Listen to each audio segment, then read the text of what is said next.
আসসালামু আলাইকুম বন্ধুরা, সবাই কেমন আছেন? আশা করি সবাই ভালো আছেন। আমিও ভালো আছি। আমি আজকে আপনাদের সামনে একটি খুব ভালো ওষুধ নিয়ে আলোচনা করব, যে ওষুধটি আসলে চমৎকার একটি ওষুধ। হোমিওপ্যাথি ডাক্তাররা অবশ্যই ওষুধটি রাখবেন, কারণ এখানে কিছু কিছু লক্ষণ আছে, যে লক্ষণগুলো দেখলে আপনি রোগী যখন চেম্বারে আসবে তখন অবশ্যই আপনি বুঝতে পারবেন যে এটা আমার এই ওষুধ দেওয়া হবে। তো ওষুধটি আসলে যে ওষুধটি নিয়ে আলোচনা করব সেটা আমরা শুরু করি। আর সেই সাথে আমরা, যারা আপনারা নতুন আমার ভিডিওটি দেখতেছেন, অবশ্যই পুরোপুরি ভিডিওটি দেখার চেষ্টা করবেন না টেনে। আর যারা ডাক্তার বন্ধুরা তারা তো অবশ্যই দেখবেন, কারণ এই ওষুধটি থেকে আপনি রোগটা প্লাস এর টোটাল চিত্রটা বুঝতে পারবেন, যে এই ওষুধটি ব্যবহার করলে একটা রোগী যখন আসবে তো আপনি সহজেই এই ওষুধটি ব্যবহার করতে পারবেন। তো চলুন আমরা শুরু করি এই ওষুধটি সম্বন্ধে।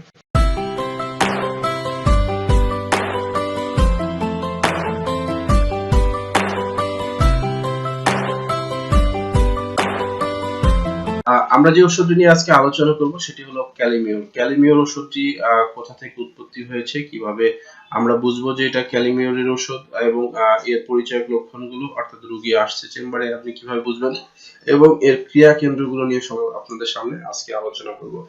তো আমরা চলুন শুরু করি। এই রোগী এই ওষুধটি মূলত উৎপত্তি হয়েছে পটাশিয়াম ক্লোরাইড থেকে।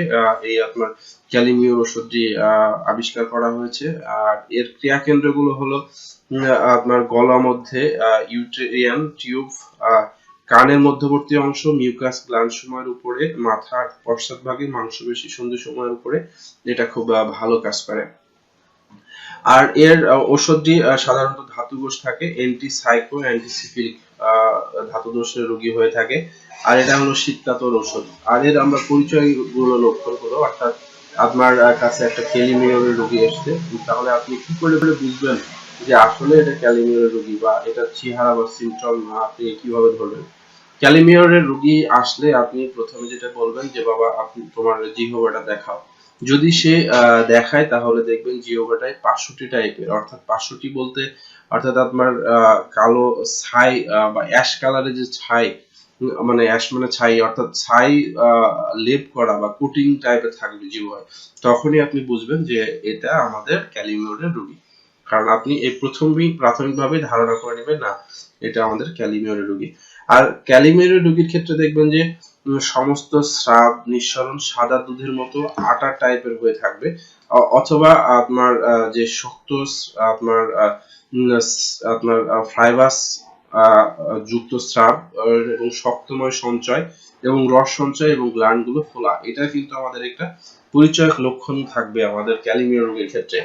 আর এই রোগীর ক্ষেত্রে আপনার আরেকটা জিনিস থাকবেন, বাবা তোমার কি রাগ আছে? তখন বলবে যে হ্যাঁ আমার প্রচন্ড রাগ আছে, আমি অল্পতে রেগে যাই। এবং এই রোগীকে আরেকটা কথা বলবেন যে তুমি কি ঘরে থাকতে পছন্দ করো? তখন রোগী বলবে হ্যাঁ আমি ঘরের মধ্যে থাকতে পছন্দ করি, আমি ঘরে যতক্ষণ থাকি ততক্ষণ ভালো থাকে, আমাকে ঘরেতে যদি সারাদিন রাখতে দেয় তাহলে আমার খুব ভালো লাগে, এই রোগী আপনাকে বলে থাকবে। আর একটা হলো যে এই রোগীর আমরা যে লক্ষণগুলো দেখবো, যে পুরান সর্দি এবং রং সাদা মতো, এবং কানের পাশের যে গ্ল্যান্ড গুলো ফোলা থাকবে, এবং কানে তালা লাগা, এবং কানের মধ্যে শব্দ, অর্থাৎ কানে তালা লেগে থাকবে এবং কানে ভো ভো শব্দ করবে বা বিভিন্ন শব্দ করবে। আমাদের এটা কিন্তু একটা ক্যালিমিওরের আরেকটি লক্ষণ। আর নাকেও সাদা পুরো চটচটে সর্দি, আপনার যে নাকের ভিতরে দেখা যাচ্ছে যে পুরো চটচটে সর্দি থাকবে, এবং সেই সর্দিটি হবে আপনার সাদা টাইপের, এবং মুখে ঘা এবং সাদা এবং ছাই এর কোটিং। মুখে যদি ঘা হয় এবং ঘায়ের যে জায়গাটা সেটা আপনার সাদা কোটিং টাইপের, আপনার সরি ছাইয়ের কোটিং টাইপের হবে, আপনার মনে হচ্ছে যে ওই জায়গাটা ছাই দিয়ে আপনাকে প্রলেপ করে রাখছে এরকম মনে হবে। আরেকটা হলো যে ফলিফিউয়ার টনসিল প্রভাবিত, এবং এটা অর্থাৎ আপনার গলায় এত বড় টনসিল হয় যে আপনার টনসিলের কারণে আপনার এই জায়গাটা আপনার শ্বাস প্রশ্বাস নিতে গিয়ে সমস্যা হয় তখন, এবং ব্যথা করে। এই টনসিলের টাইপের যদি হয়ে থাকে তাহলে আমাদের ক্যালিমিও খুব ভালো উপকার দেয়। আরেকটা জিনিস আমরা দেখি যে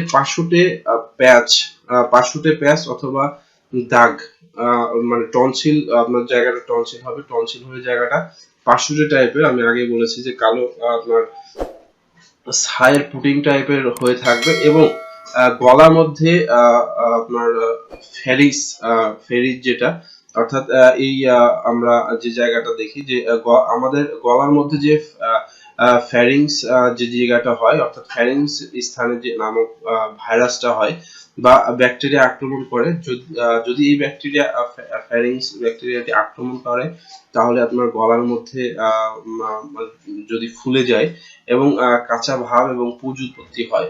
এই ফ্যারিংস এর কারণে আপনার এই শরীরের গলার ভিতরে পুঁজ উৎপত্তি হবে এবং গলার এই মধ্যটা ফুলে যাবে এবং দেখা যাচ্ছে যে আপনার তখন দেখা যাচ্ছে আপনার গলা ব্যথা অনুভূত হবে।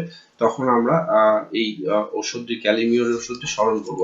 আসলে আমাদের এই ফেরিংস যে জিনিসটা, আমরা ফেরিংস যে জিনিসটা কথা বলতেছি, এটা আসলে এর লক্ষণগুলো কি, আপনি কিভাবে বুঝবেন যে আসলে আপনার ফেরিংসটা হয়েছে বা ফেরিংস ইনফ্লামেশনটা হয়েছে? অর্থাৎ আপনার লক্ষণগুলো এরকম হবে যে আপনার গলাতে ব্যথা হবে, কানে ব্যথা হবে, সর্দি জ্বর থাকবে এবং মাথা ব্যথা করবে এবং গলা ও মাড়িতে ব্যথা করবে। এই জিনিসটি আপনি অবশ্যই অনুভব করে থাকবেন যদি আপনার এই ফেরিংসটা হয়ে থাকে। আমরা যেটা বললাম যে পাশুটে প্যাচ অথবা দাগ, টনসিল বা গলার মধ্যে ফ্যারিংস এর মতো চিটিয়ে ধরে থাকে, সর্বদাই আপনার মনে হচ্ছে যে জায়গাগুলো ধরে থাকে, মানে চেপে ধরে থাকে, তখন আমরা এই জায়গাটা থেকে অবশ্যই ক্যালিমিওরকে স্মরণ করব। কারণ এই ফেরিংসটা যখন হবে বা ফেরিংস ইনফ্লামেশন হবে, তখন আপনার গলার ব্যথা হবে, গলার মধ্যে পুঁজ হবে এবং গলার ব্যথার সাথে আপনার জ্বর থাকবে, সর্দি থাকবে এবং মাথা ব্যথা করবে তখন, এবং মনে হবে যে আপনার গলাটাকে চেপে ধরে থাকছে। তখন এই জিনিসটা আমরা অবশ্যই ক্যালিমিওরকে স্মরণ করব। আর ক্যালিমিওরের ক্ষেত্রে আমরা আরেকটা যে জিনিস দেখি যে আপনার চর্বি বা তৈলাক্ত খাবার খাওয়ার পরে শরীরে গরুপাক হয় এবং গরুপাক হওয়ার কারণে গড় হজম হয় এবং শরীরের ভিতরে ঘর ঘরে স্লেমা যুক্ত হয়ে থাকে। তো আমরা এই ক্ষেত্রে অবশ্যই ক্যালিমিওরকে স্মরণ করব।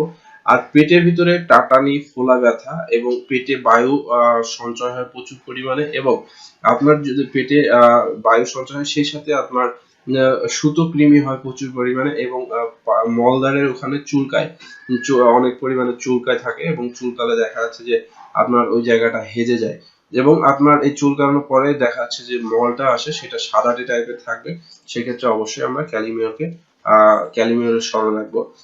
আর অশ্ব থেকে রক্তস্রাব পুরো কালছে, আবার জানাই সমস্ত স্রাব, মানে একটা কথা বলি যে হ্যাঁ অশ্ব হয়েছে, আপনার অশ্ব স্রাব হচ্ছে, ওকে ভেরি ফাইন, বাট আপনার একটা জিনিস থাকবে যে সাদা স্রাবটা থাকবে, অর্থাৎ যে আপনার ওখান থেকে হালকা যে ইয়েটা আসতেছে, পায়খানার সাইডে লেগে আসছে, সেটা সাদা স্রাব থাকবে এবং সে সাথে আপনার যন্ত্রণা, সমস্ত জায়গাটা যন্ত্রণা প্লাস ফলা থাকবে। এই জিনিসটা আমরা খেয়াল রাখবো।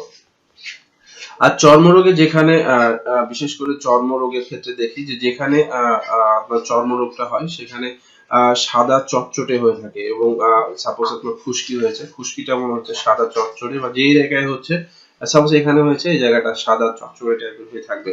এটা হলো আমাদের ক্যালিমিওরের আরেকটি লক্ষণ।